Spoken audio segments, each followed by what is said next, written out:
Have you ever thought about your AI assistant breaking out of its little chat window and actually doing things for you in the real world? Well, guess what? It's not science fiction anymore. Today, we're diving into exactly how that's happening, and trust me, it's a much bigger deal than you might think. Right? We hear about this all the time. Hey, AI, book me a flight. Find me a good recipe. What's the weather? But have you ever really stopped to think about what's going on under the hood? I mean, how on earth does a language model, a piece of software, actually reach out and talk to a totally separate system, like an airline's booking website? So here's the fundamental problem. Without some help, even the smartest AI is basically a trapped genius. Yeah, it can write you a sonnet, it can pass the bar exam, it can spit out lines of code, but that's all based on the data it was trained on. It can't look up new information, and it definitely can't take any action in the real world. It's stuck inside a digital walled garden. So how do we get it out of that garden? Well, we give it tools. And honestly, the best way to think about a tool is as the AI's eyes and hands. These are just functions that let the AI agent perceive the world, like checking the live weather, and then act on it, like actually booking that flight for you. Okay, so problem solved, right? We just give the AI a bunch of tools. Well, not exactly. This actually creates a huge new problem. See, for every single AI model out there, you'd need to build a custom connector for every single tool you want it to use. This is what's known as the N by M integration problem. And as you can imagine, as you add more models and more tools, the number of these one-off connections you have to build and maintain just explodes. It's a complete nightmare. And you can see that right here. On the left, you've got the old way, this tangled, brittle mess of custom connections. It's slow, it breaks all the time, and it's totally unscalable. But on the right, that's the promise of a new way, a single, universal protocol that's standardized, scalable, and way, way faster. And that elegant solution is the Model Context Protocol, or MCP for short. Just think of it like a universal translator for AIs and tools.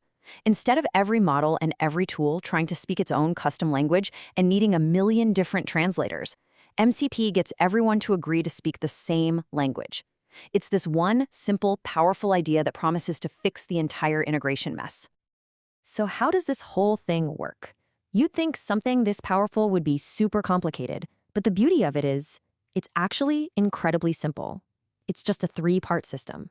You've got the host, that's the app you're actually using. Then inside that app, you have the client, which is like a little messenger. And that messenger talks to the server, which is where the tool itself lives, just waiting to do the work. Host, client, server. That's really the core of it. So MCP is amazing, right? It makes it unbelievably easy to create this whole plug-and-play ecosystem of powerful AI tools. But you can probably see where this is going. Giving AI agents these new powers, letting them out of that walled garden for the first time, well, that comes with a whole new world of challenges and, frankly, some serious risks. Let's take a look. This chart gives us a really interesting snapshot of where the ecosystem is right now. You can see basic tools are at 99% adoption. I mean, everybody's using them. But then look at the more advanced features, like resources or elicitation, which is basically the AI asking you for more info. Adoption just drops off a cliff. It tells us that while the basic plumbing is there, the community is still figuring out how to safely roll out the more complex stuff. And this right here is the critical point. This amazing new power to connect pretty much any tool to any AI, it opens a Pandora's box. We've solved the integration nightmare, but in the process, we've created a totally new landscape of really serious security threats. So let's talk about it. What happens when these newly empowered AI agents go wrong? Because once an AI can actually act on the world, a mistake, or even worse, a malicious attack, can have very real-world consequences. This is something every company getting into AI needs to understand, and fast. One of the biggest threats is a classic security flaw with a great name, the confused deputy problem. Here's the idea. You trick a program that has a lot of permissions, the deputy, into misusing its power for you.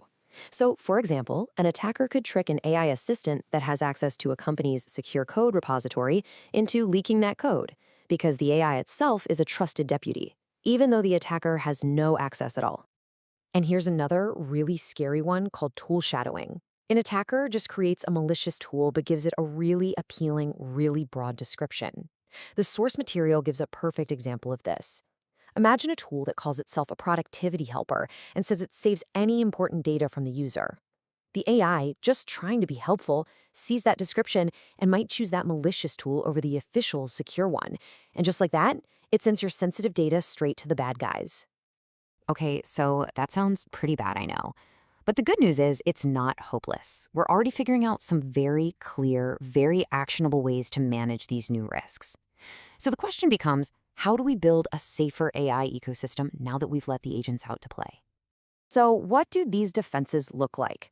Well, first, we can use explicit allow lists, meaning the AI is only allowed to use pre-approved, vetted tools, period. We can also put a human in the loop, requiring you to approve any high-risk action before the AI takes it. A classic security principle applies here too, the principle of least privilege.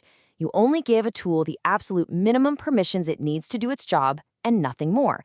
And finally, you have to sanitize the data going in and out of these tools to block any malicious code from getting through.